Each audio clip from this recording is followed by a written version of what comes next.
Ассалому алейкум дӯстон, хуш омадем ба шабакаи мо. Дар навори имрӯза барои шумо тозатарин ва беҳтарин хабарҳоро аз ҷаҳони ММО омода кардем. Ва пеш аз оғози навор дӯстон, ба шумо маслиҳат медиҳем ки дар канали мо обуна шуда зангулачаро пахш кунед. Ин кор вақти зиёди шуморо намегирад, аммо барои пешравии канали мо кӯмаки хеле калон мекунад. Ташаккур. Акнун биёед наворро оғоз мекунем. Топови ҷангвари UFC дар вазни нимёна Колби Ковингтон баъди ғалабааш дар муҳориба зидди Хорхе Масвидал дар турнири UFC 272 оиди муҳориба зидди ситораи UFC Ҳамза Чимаев фикроша баён кард. Аммо Ковингтон ин корро хеле нохуб кард. Ман ба шахсоне ки дар UFC 3-4 муҳориба гузарондагиянд назар намекунам. Ӯ бояд оиди модари худ фикр кунад. Модараш ӯро камшод ном мондааст. Ин шармандагист. ту нисбати ман ғазабӣ нашав. беҳтараш диққати худро ба номи мондаи модарат ҷалб кун. Камшод, гуфтааст Ковингтон. ва дӯстон, ман фикр мекунам ки кори кардаи ӯ пасттарин кор аст. модар, падар, зан, фарзанд, дин, миллати як касро пас задан ин кори хуб нест. ва ман боварӣ дорам ки Ҳамзат ин корро ин гуна намегузорад ва ӯ нисбати Колби Ковингтон ягон кор мекунад ё ин ки ҷавоби сахт медиҳад. барои ҳамин ҷавоби Ҳамзатро интизор мешавем.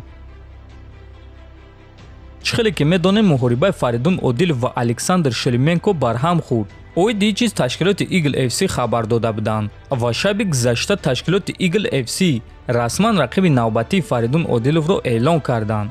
акнун Фаридун Одилов камарбанди худро рӯзи 1 апрел дар муҳориба зидди варзигари қазоқ Даврен Ермеков ҳимоя хоҳад кард ва ин турнири Eagle FC 47 дар Сочи не, балки дар шаҳри Пенза баргузор мегардад.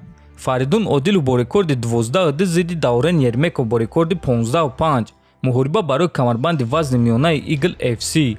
бояд қайд кард ки Даврен ҷангвари сахт ва пуртаҷриба аст ва ин муҳориба бояд ки беҳтарин муҳориба шавад ва мо албатта ки ба варзигари тоҷик чемпион Фаридун Одилов ғалабаи дурахшон орзумандем. дӯстон, чӣ хеле ки аз навори гузашта медонем UFC расман муҳорибаи Ҳамза Чимаев ва Гилберт Бионсро эълон карданд ва баъди турнири UFC 272 президенти UFC Дана Уайт гуфт ки ғолиби ин муҳориба метавонад ки довталаб барои камарбанд шавад.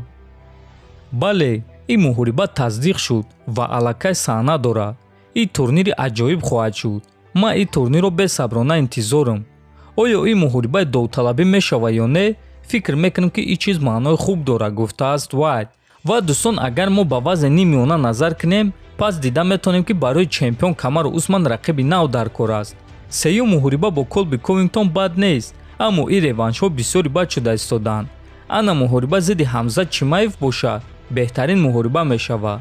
барои ҳамин дӯстон интизор мешавем ва мебинем ки чӣ гап хоҳад шуд. шахсан ман фикр мекунам ки UFC ба наздикӣ сеюм муҳорибаи Ковингтон ва Усманро ташкил намекунанд. барои ҳамин дӯстон хабарҳои навро интизор мешавем. ҷангвари ҷавон ва маъруфи тоҷик Нурулло Алиев нақшаҳои ояндаи худро гуфт. Алиев гуфт ки баъди моҳи Рамазон ба қафас баргаштан мехоҳад, аммо номи рақибашро нагуфт. ҳамчунин ӯ нагуфт ки муҳорибаи навбатии худро дар кадом ташкилот мегузаронад.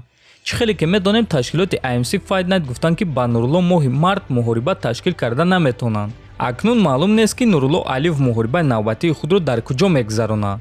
аммо дӯстон, ба ҳар ҳол дар давоми ин интервю Нурулло гуфт ки баъди Рамазон ба қафас бармегардад ва муҳорибаи худро дар он тарафи уқёнус мегузаронад. ӯ гуфт ки ҳамаи чиз баъди 1-2 ҳафта аниқ хоҳад шуд.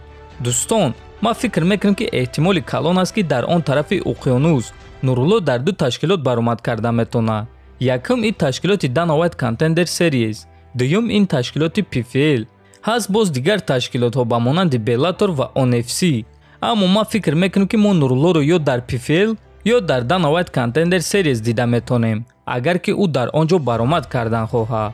ба фикри шумо чӣ дӯстон? ҳатман фикротонро нависен, дар канал обуна шавен то бозидид хонободу сарбаланд бошен.